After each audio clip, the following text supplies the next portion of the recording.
Thinking about when I first walked in, it was kind of like an empty shell. Fell in love with that on day one. I want to say old bones. And because of old bones, it's welcoming. She feels like she has a story to tell.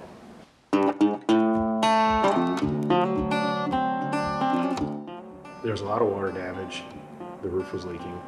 It was gnarly and nasty and bad peeling paint with trash on the floor. We found nested skeletons of dead birds. We found a woman's platform shoe.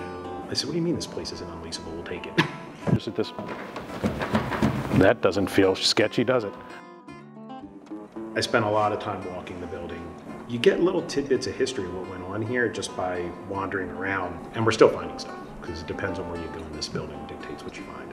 And obviously birds, because there's poop everywhere.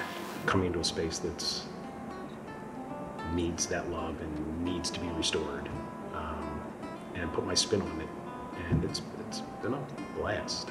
This door over here actually leads to our gallery space. So I finally opened the door and I saw what is currently the gallery, and I legitimately kind of got teary-eyed. Oh my God, oh my God, oh my God, oh my God, oh my God. This was behind the door. This is what I thought was the hallway.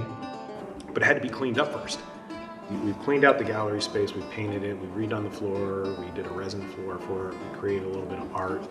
And here we are a year later and it's kind of done. It's like 98% done.